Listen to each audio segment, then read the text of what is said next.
Blog Talk Radio.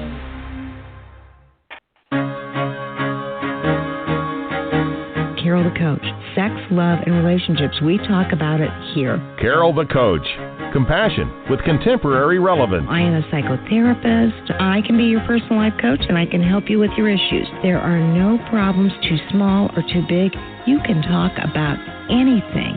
Speaker, columnist, radio TV host, and commentator. Carol the Coach brings messages of wellness and empowerment within reach of everyday people every day. Almost 5 years ago, I lost my soulmate in an accident. He was killed in a plane crash. Life just, for me, has seemed to stop. There are groups all over the city. I teach one. It is a specific way to start thinking so that you shift how you see the world, which then shifts your energy, and then you feel better and you actually see things differently. Carol the Coach. Always available, too, at carolthecoach.com. Now, I've got Russell on the line. I'm 47 years old. I'm a truck driver. I'm married. I have a wife in San Francisco. Okay. I haven't been home in 6 months. My thing is, I don't know if I have a sex addiction or what the problem is.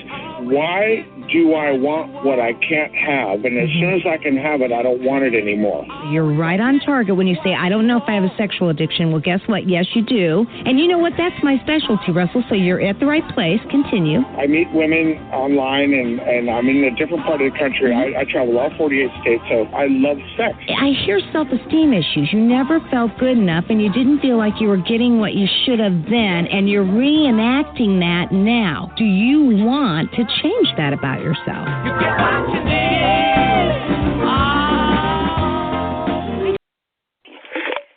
Hello there. It is Carol Jurgensen-Sheets, a.k.a.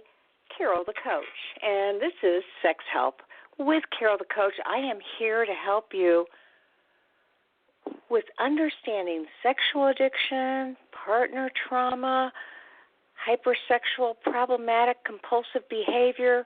We don't care what you call it. We just know that it is rampant, and people are listening to this show every week to learn more and more about themselves, about resources, and what is available to you when it comes to good treatment. That's what this is about. And that's why I oftentimes will say to you, hey, I get that this is typically an hour show, and that may be a little bit long for your listening pleasure. A lot of men especially who have sex addiction also have attention deficit disorder. Or, personally, I don't buy that for a second, but I do think they've trained their brains to mimic what attention deficit disorder looks like. Regardless, it still feels the same way. And so you can go to my YouTube channel. It is Sex Help with Carol the Coach, same name as this show. And listen to what I have to say about resources and treatment and strategies for sex addiction or couples work or partner trauma.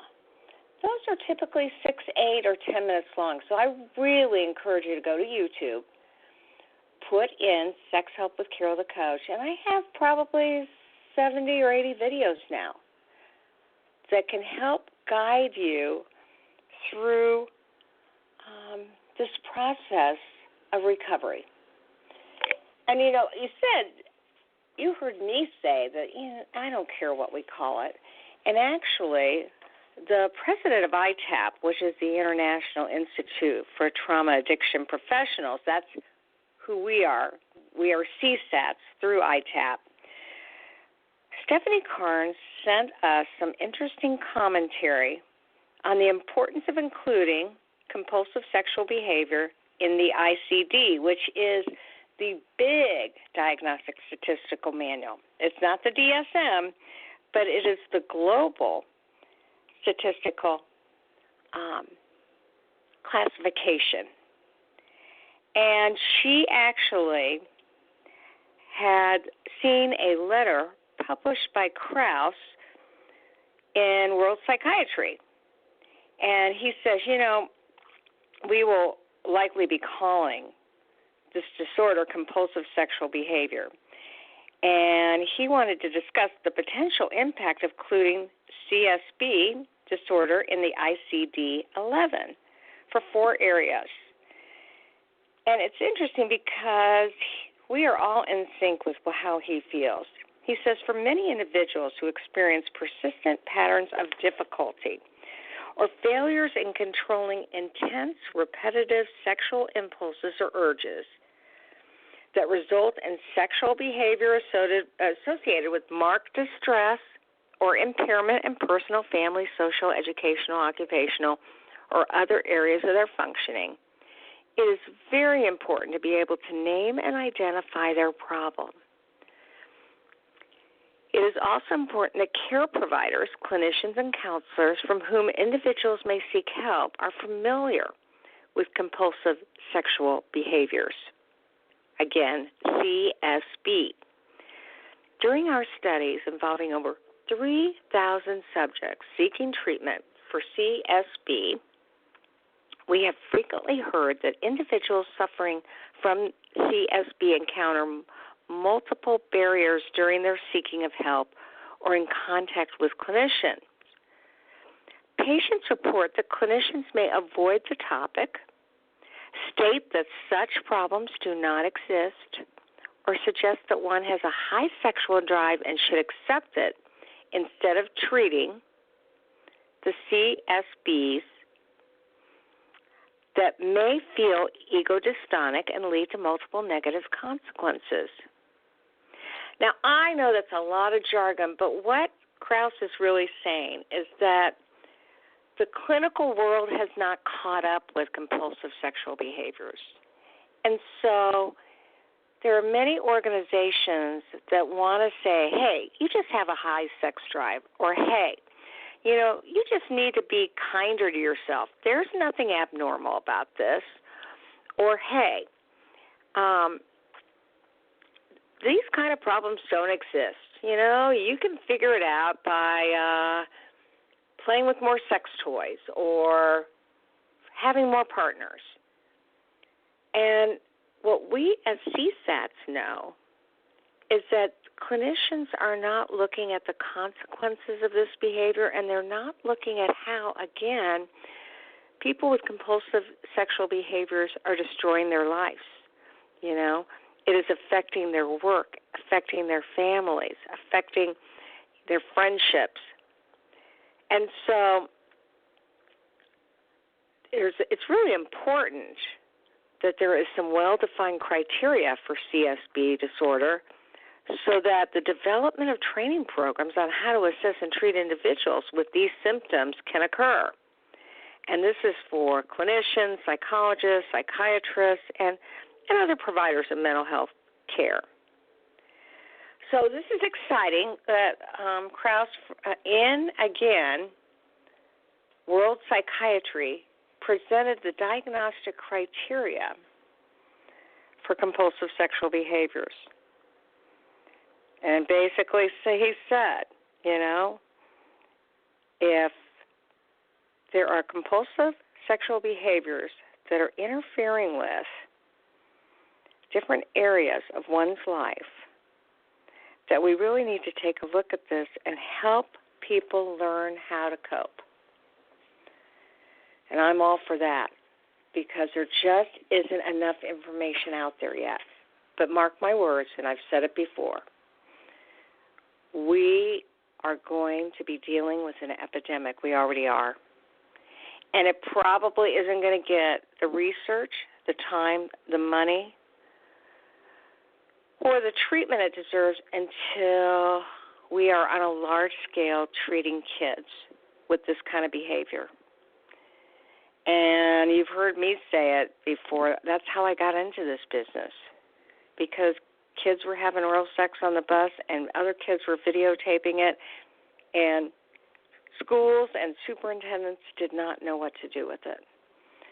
And, when you're in elementary school or middle school, you do a lot of copycatting. If somebody does something that's funny or unusual or absurd, there will be others that will copy that to see if they can get the same reaction. And then what I believe is that there is so much negative, violent, angry, horrifying porn out there that kids are being exposed to. They don't know how to cope with it.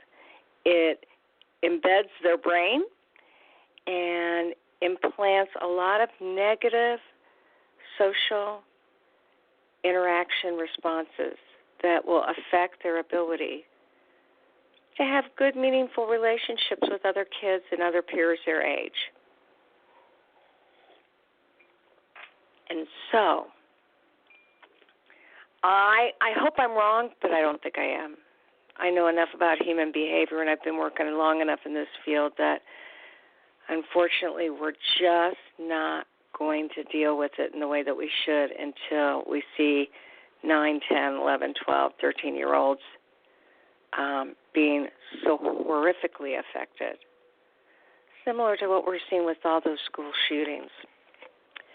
Okay, now, I got to tell you, I don't usually do this, but I got contacted by a colleague of mine, Tom Gagliano, and Tom's been on the show before, and he said, hey, Carol, I would really like to talk about what I believe is going on with the Me Too movement, with Harvey Weinstein, and I'd like to help people to understand whether it's a sex addiction or not. Now, interestingly enough, I have my own feeling about it. I do not think it's a form of sexual addiction, although certainly one type of sexual addiction is exploitation. This is so power and control-driven that I think Harvey is an offender. But I can't wait to hear what Thomas says.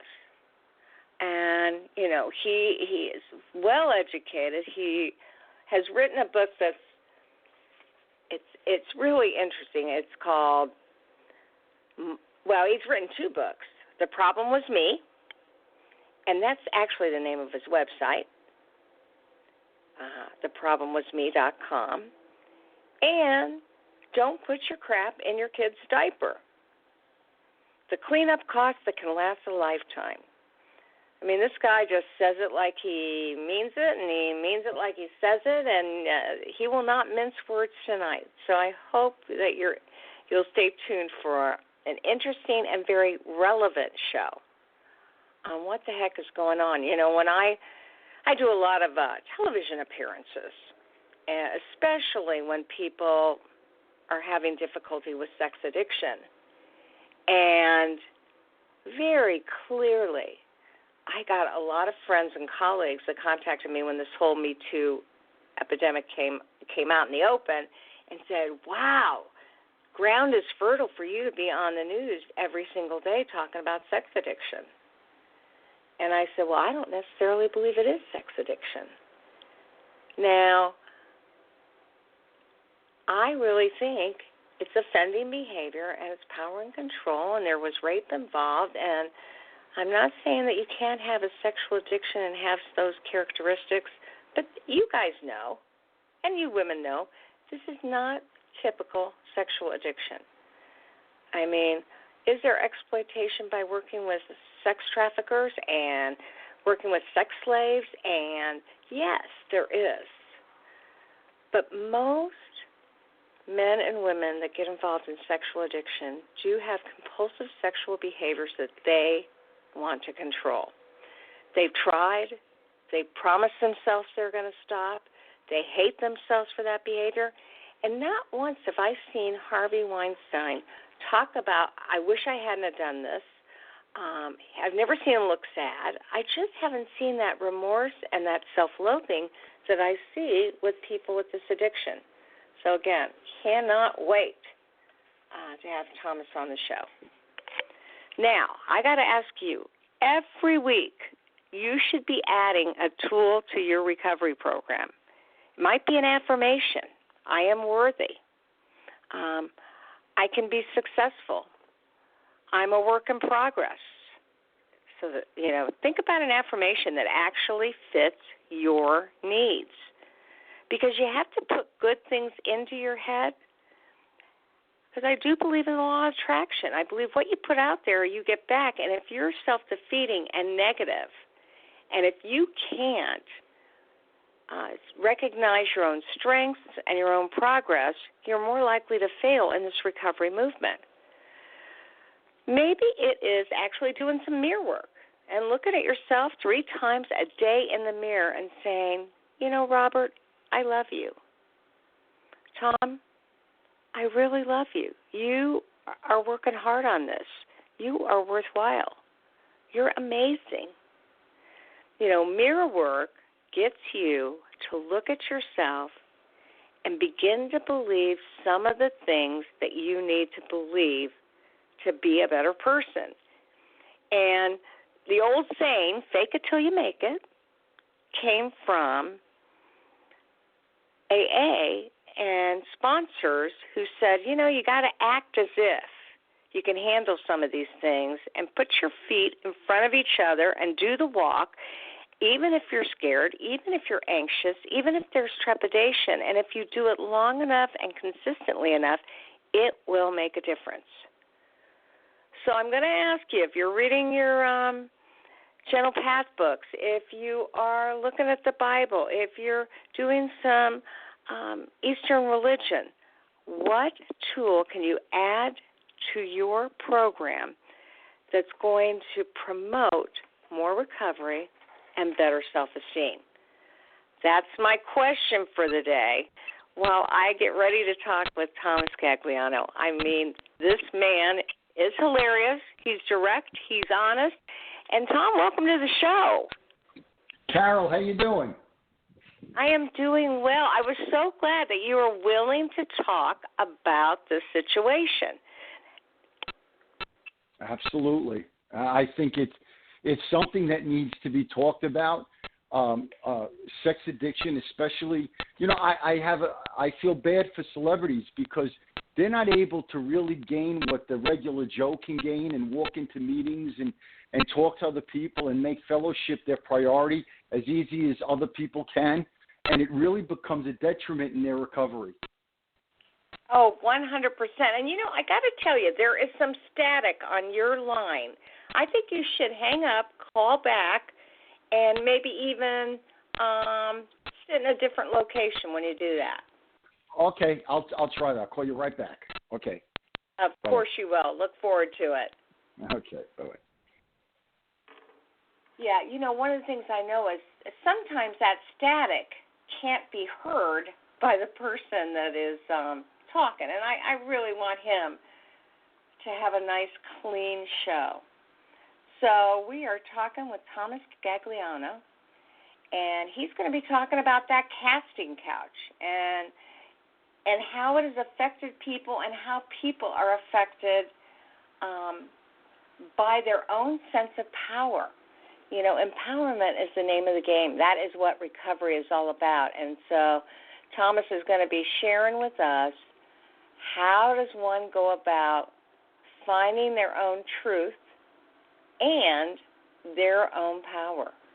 And if there's one thing we know, it's that anybody can be empowered when they're authentic, when they're transparent, and when they really work on honesty.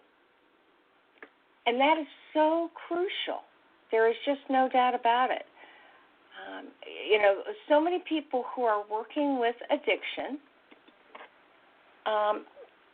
you know, they'll say, what do I need to do? And I say, well, the first thing you have to do is really work on your ability to become honest about everything in your life. Not just about acting out, not just about slips or relapses, but about yourself, about what you're doing to promote your own mental health. What is it that you can do that lets everybody know, you know, every single person, that you can and will be successful? And so truly, I ask you, what do you got going in your life that shows the world that you can be honest and transparent and authentic and genuine? I mean, what does that look like? That is the question. So I just happen to know that there's probably a secret that you have that you haven't shared with anybody. Not your sponsor, not your wife or husband, not even your friend. And so I'm going to say, hey, what does that look like? Get honest with yourself. Because when you do, when you're honest with yourself, you can do anything. Now I'm going to check and see if Thomas has joined us on the line. Thomas, can you hear us? And now I don't think he can, but there he is. Thomas, welcome back. Back again. Yeah, we're having a huge lightning storm here in Jersey, and in Brooklyn. You can tell I'm from Brooklyn, but I don't know what airways it's affecting. So I tried this phone. Does this sound better? Clearer now, so I'm very grateful for that, because I want the listening audience to hear your take on this whole Harvey Weinstein epidemic. Tell me a little bit, what are your thoughts? I mean, what do you think's going on? Well, you know, if I might, before Carol, you were just talking and listening to you. You see, I'm a multiply recovering addict. One of the problems or obstacles we have as addicts is we at some point have to challenge our core beliefs. Challenge, as you know, I'm big into childhood messages. That's about my first book, The Problem Was Me.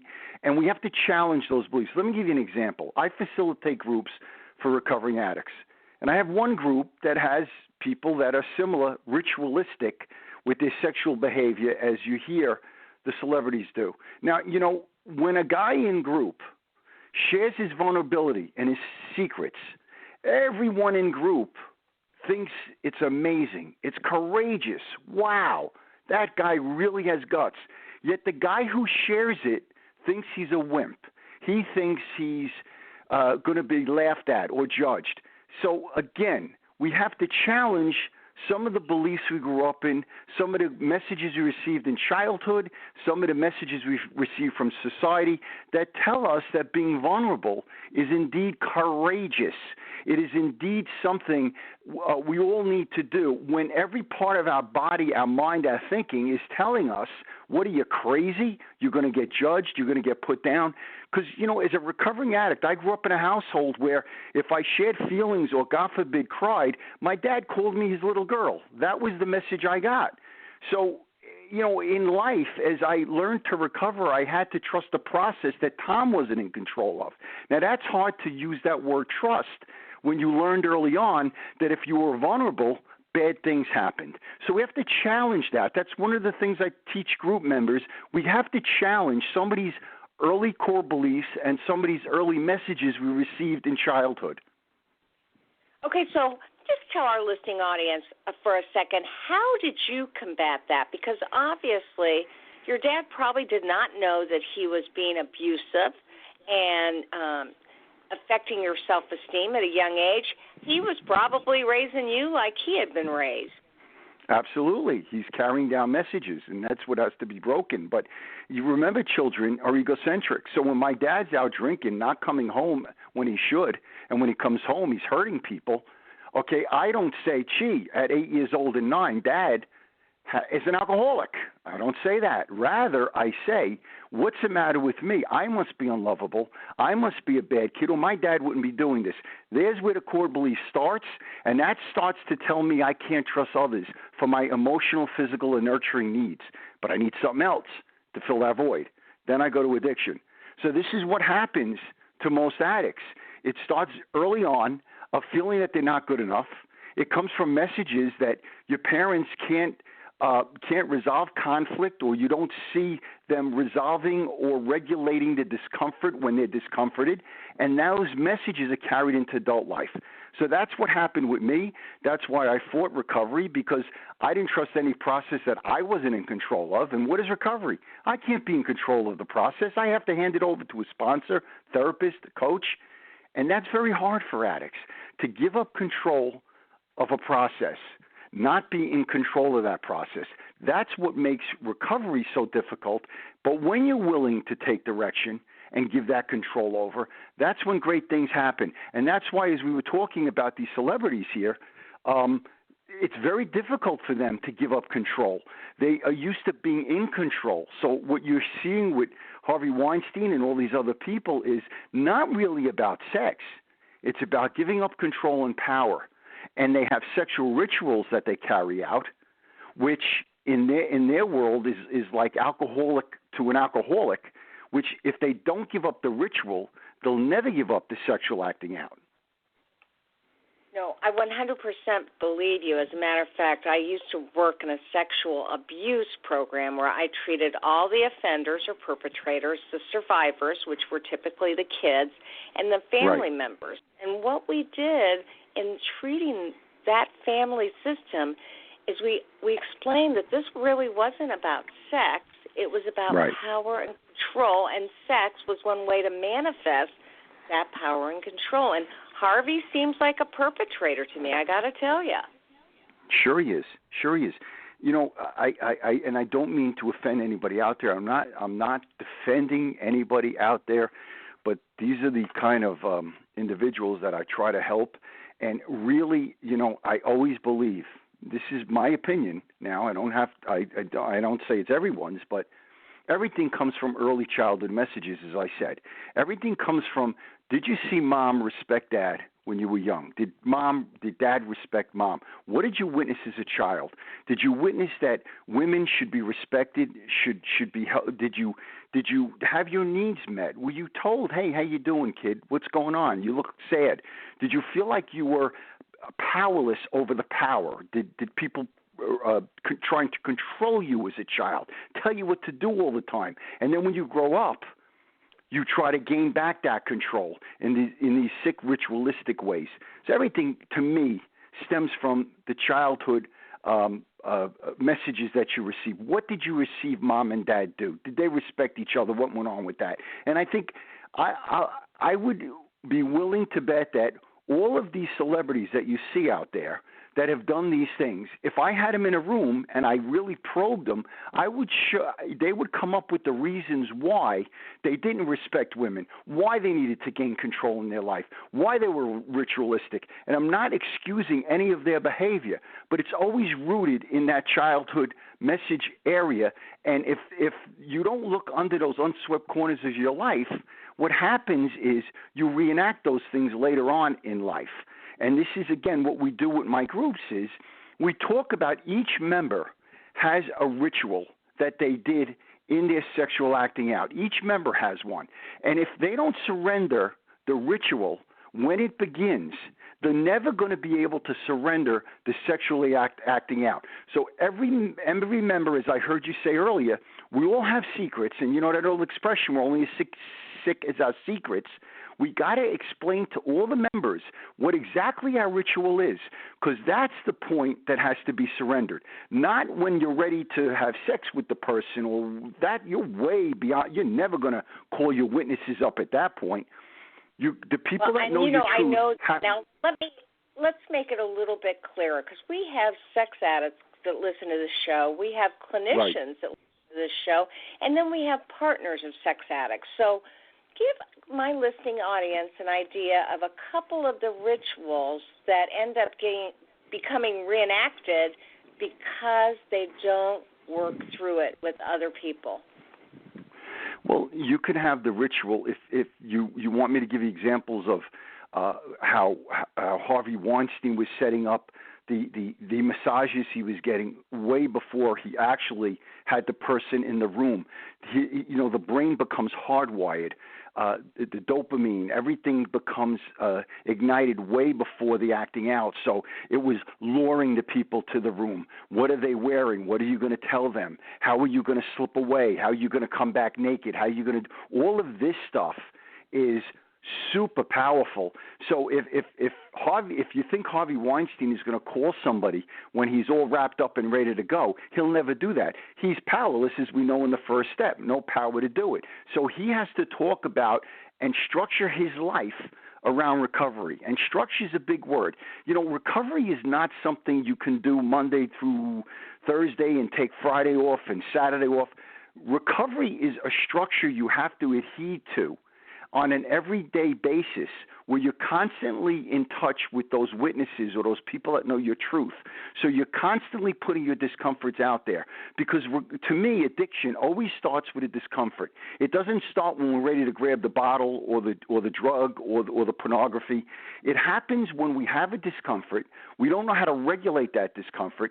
We disassociate that discomfort, and we go into that destructive entitlement, giving myself permission to do things regardless of what it costs me or my family.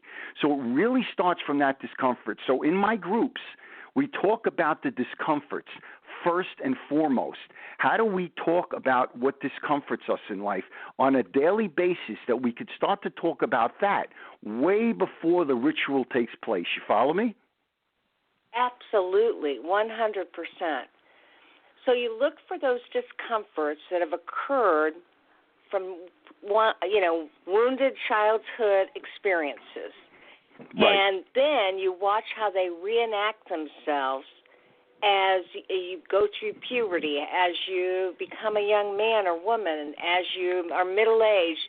And those trauma reenactments, if you will, become embedded in part of the sexual acting out, the compulsive sexual behaviors. It's hardwired, correct. For instance, I'll have a client, all of a sudden he'll have a situation where his wife makes him feel like he's not important, whatever the situation is. So he's time traveling back to when he was a little kid, and he felt like he didn't matter, like he didn't matter. Now the discomfort's triggered. The disassociation starts, okay? And with the disassociation, the ritual pops up.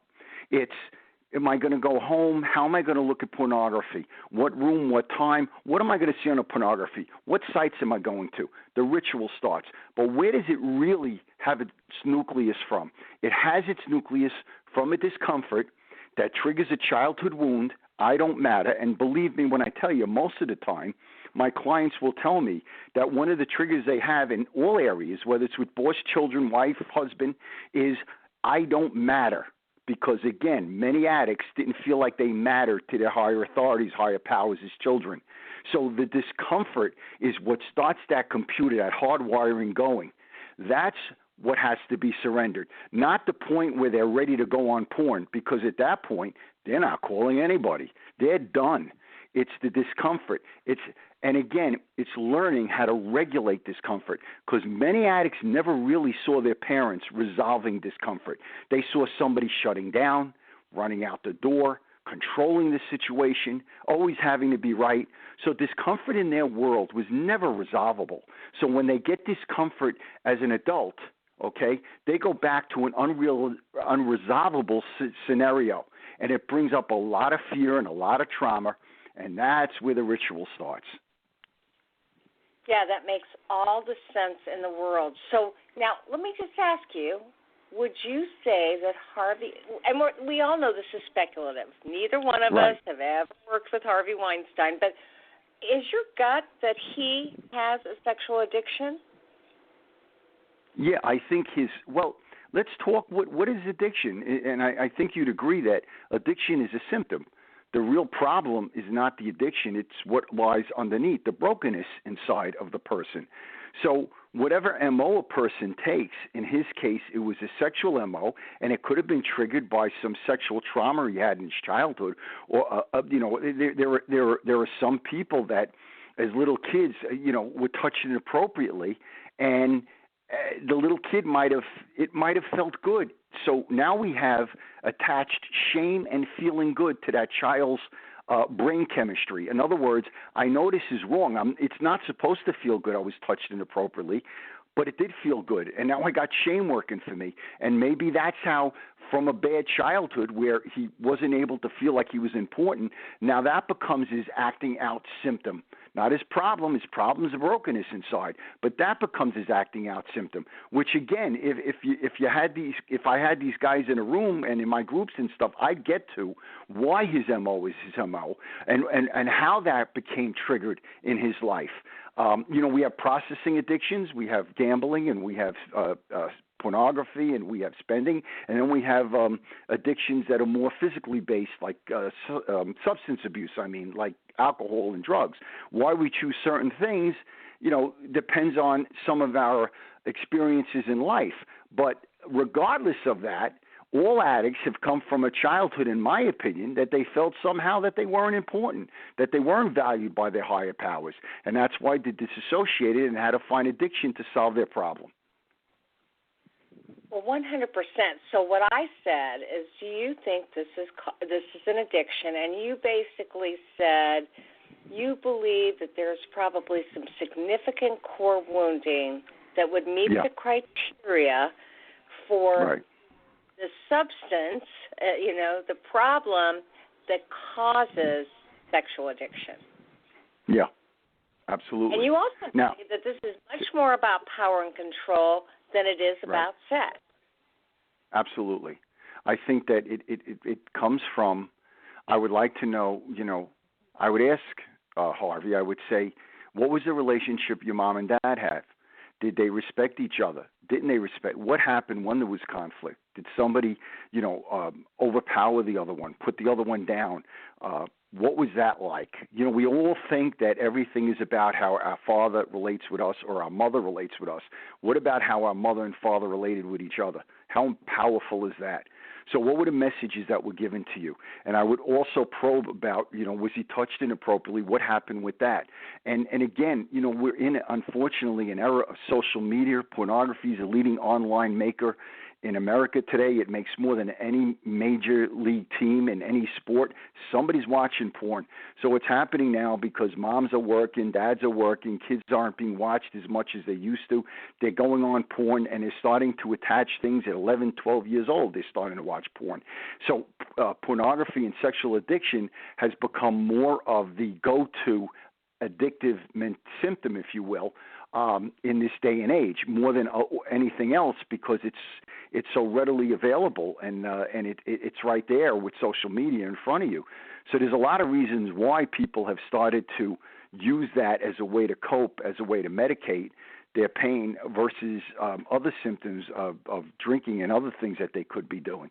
But you would find out, why the MO is what the MO is, and it has a lot to do with, how Harvey Weinstein's parents treated each other, how they made him feel.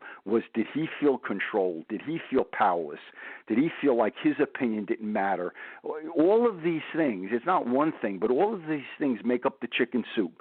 And there's all different ingredients, but that's really what creates, I believe, all of these individuals you see as celebrities doing these things. I don't believe for a minute that somebody who comes from a childhood, a healthy childhood, where mom and dad nurtured each other, where they helped each other get out of their own messes, where they felt that, they were there for each other. I don't believe any of the celebrities you see acting out in sexually ways came from a childhood like that. I just don't. I could be wrong, but I just don't.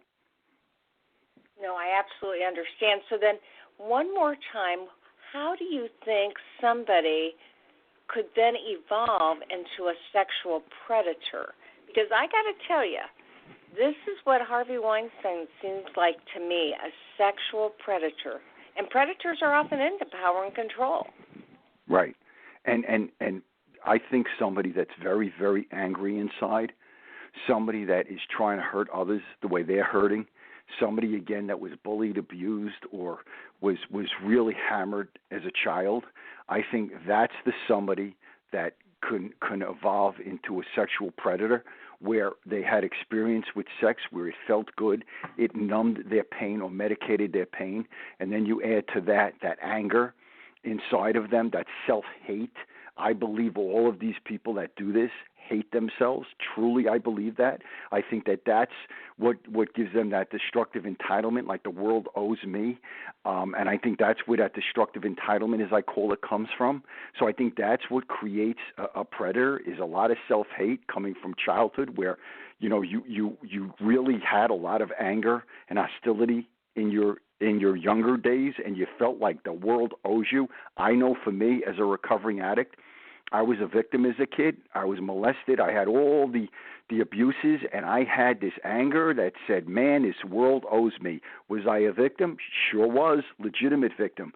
But you know what happened is I wanted the world to pay the bill, and the world wasn't going to pay the bill. And it got to the point where my wife and kids left me in my 20s, and I had to say, listen, I got to work on me. But there was a time where I was in such self-righteous anger, and I've heard that with Harvey Weinstein when he had talked about this, and I'll bet you hear that with all these other people that have done things like that. The self-righteous anger, like, I deserve this, the world owes me. And that's exactly the mentality of any addict with any addiction, that destructive entitlement, like the world owes me. And until they are willing to get help, not need to get help, willing to get help, nothing changes. Yeah, that makes a lot of sense. And so I want to tell everybody I'm talking with Thomas Gagliano, and he has written 2 books that really address issues both in core wounding and also parenting. So the first book is called The Problem Was Me, and that's, you know, where you talked about your father who didn't endorse you, that was very critical, who was neglectful, alcoholic. It's a great book, but it really helps people to identify how their own childhood issues have created the mess they're in right now. Would you agree? Yeah, and in my book, it's about helping other people using a fictitious character I call the warden. And the warden in my book is this intrusive inner voice, that inner voice that sabotages intimacy when it comes our way, tells us we're not good enough, that little intrusive inner voice. And in my book, I try to help people silence that inner voice so they can free themselves from the warden and really take their lives to a new level. And so the second book that is your more recent book is Don't Put Your Crap in Your Kid's Diaper. The cleanup cost can last a lifetime, you say. Yeah. Now, tell people what they can expect with that book. And I want to first point out to everyone that parenting is a darn tough job. I don't make light of that. It really is. So my second book, really, what I want to help parents do is recognize what areas of their parenting is strong and what areas might need a little attention. Because I think when our children are born, many of us put so many expectations into our children.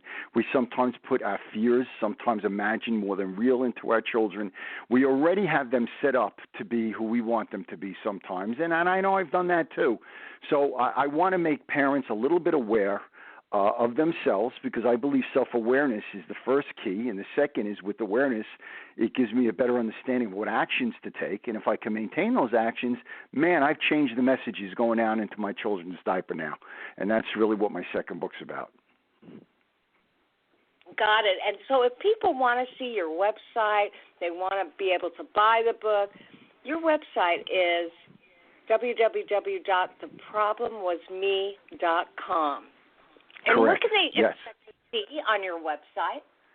Well, in my website, I have some digital products on parenting and on self-help. I'm kind of in the media a lot. I have some media reels there. I'm on the Jenny McCarthy show about once a month, and John Fugelsang, and it was on the Dr. Oz show. So you see some interesting media reels on what I talk about, on addiction, on self-help, and on intimacy, relationship intimacy, because I really believe that what addiction is an intimacy substitute. I think people at an early age find that they can't trust other people for their nurturing needs, which sabotages intimacy, and they find this thing called addiction to fill that void. And I think it really is an intimacy substitute. I think all addicts addicts as myself, we're emotional cripples. We may be geniuses. We could be billionaires. We could be scholars. We could be everything. But when it comes to the emotional piece, we really need a lot of help. So you'll see a lot of stuff that'll really help not only addicts but families of addicts, and not only that, just people that are just struggling with their intimacy issues. So hopefully you could do. And if anybody leaves me a message, I will get back to them with an answer within a few days. Well, and Thomas, obviously, you treat sex addicts in group therapy. Do you see people individually and in couples work? Yeah, I do. It's funny because I really never looked to be a couples consultant. I really I wanted to help individuals and groups, but I've had some good success in my groups where the guys have started to show up, as I call it, healthy adults and not scared little kids. And then I started to do some couples counseling as well. When there's nothing like when one person in the relationship changes, it really pushes the other one to take hold and take a peek at that. So that's where I started to consult with couples as well. Well, it's obvious that you're very passionate about the work that you do. And, Thank you. I so appreciate you having open dialogue about, how media has contributed towards and affected this whole Me Too movement. Let me ask you something. Do you think social media has helped the situation or has it hurt the situation? I think you nailed both. It's helped and it's hurt. It's made the world smaller. It's made the world where we really know what's going on better. But in my opinion, it's also in some ways enabled the frauds to come through quicker as well. I just feel that there's so much money to be made in a fraudulent way as well. With social media and with the unfortunately sometimes the bad stories get all the media too, and I think it's both. I think it's helped a lot of people because we get to know what's really going on, so we can get the bad guys out of there. And it's also opened up a medium for frauds as well. And I think that's how I could put it. I think it's done both. Yeah, I certainly believe that it has allowed women especially, but men too. I put men and women as I described our show tonight. It's helped empower them to know that their voice counts because let's face it, yes. Just like with sexual abuse, people feared not being believed, and they avoided talking about it because they didn't want that second betrayal. Absolutely. It's certainly going to make things healthier in a lot of ways because now you better be careful on the things you do in this world because it doesn't take much to get that out there. And I think it has empowered a lot of women and men and to do more of the healthier things. Sometimes, unfortunately, when there's a haven of power like that, sometimes you do have the bad apples that get in there and can do things for the wrong reasons as well. And I think that's something that is also prevalent. But I certainly think it has empowered a lot of victims, legitimate victims out there, to get their message out there, and it is going to make things a lot better because you got to be careful now. You can't assume that you're going to keep things behind closed doors anymore. Not with social media being the way it is. No, I know it has really provided a mirror for exposing the real person in real time. Now, absolutely. I want to ask you one last question before we end for today. I want to know if somebody has someone in their life that has this kind of core wounding, or maybe, they are living with a narcissist, or maybe their experience with their partner is very predator-like. I mean, what would you advise them? How can someone help someone like Harvey Weinstein? You mean somebody in a relationship with somebody like him? Is that what you mean? Or well, exactly I tell everybody all the time, the most important relationship you have in this world is not with your wife or husband or with your kids or even with your God. It's the one you have with yourself. You have to, it's not selfish, it's self-care. You need to take care of yourself first. And if you're in a relationship with somebody that is a narcissist, abusive, any of those things, you need to get help yourself. That's the first step, is go to get help yourself. You know, codependency is when I try to fix my partner more than they want to fix themselves. It doesn't work. So you need to go to get help yourself, because you are the most important relationship you have in your life. You're the one that's going to show up in all your other relationships. So get help yourself. And believe me, I heard you talking, Carol, in the beginning of the show about fake it till you make it. Well, you know what, in life, sometimes you got to do things before you feel like doing them. And that's just the way it is.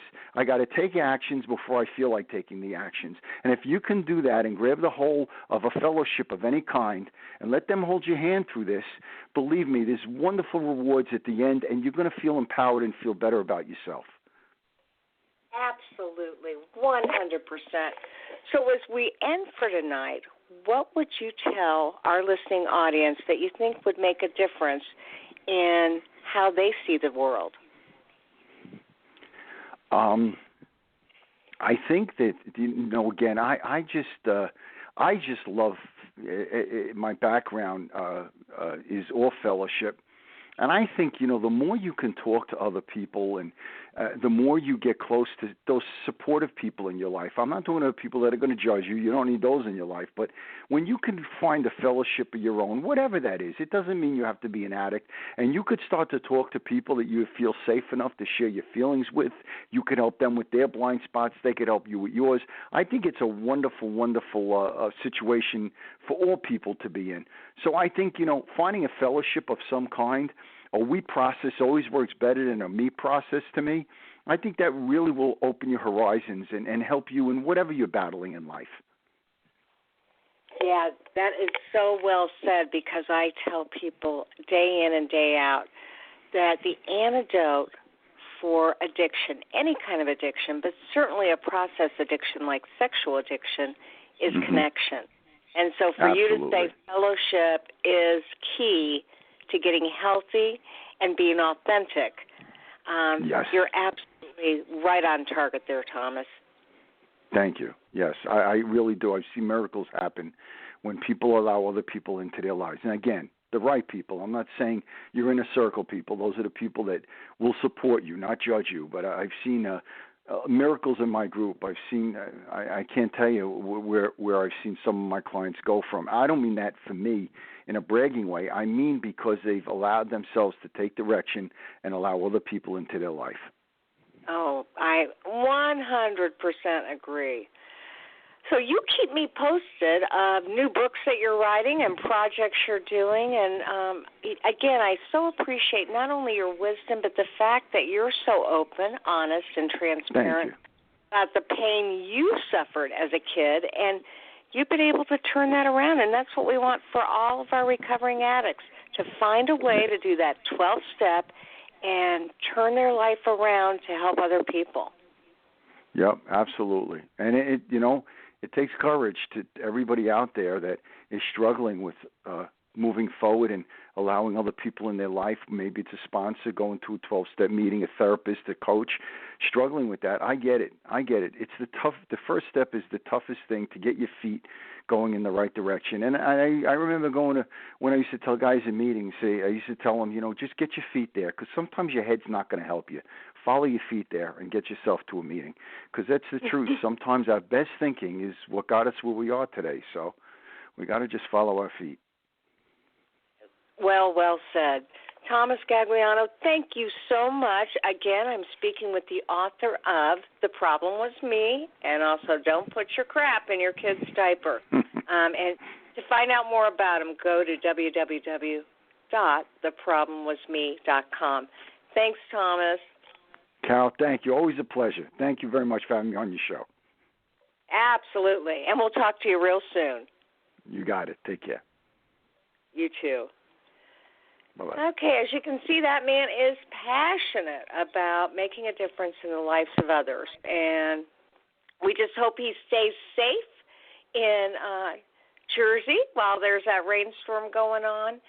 And, you know, I really admire anybody who can share what is going on in their life and how it makes a difference.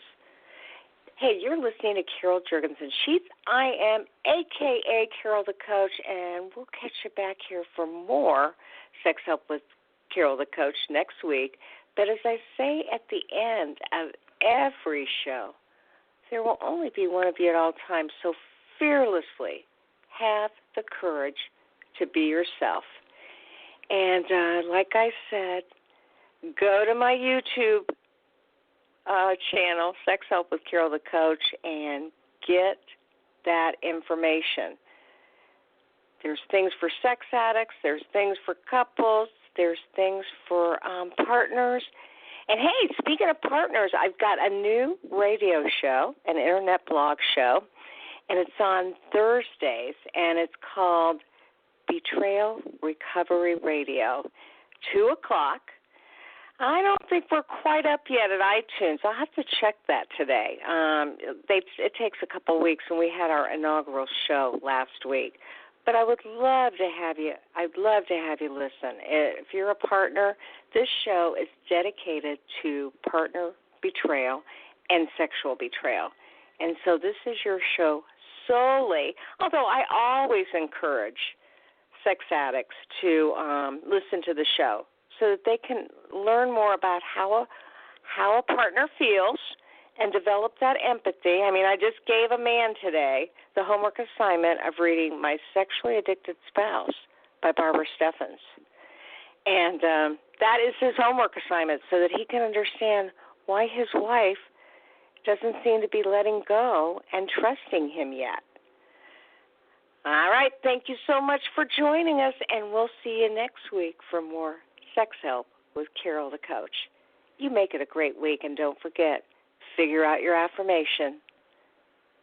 Talk to you later.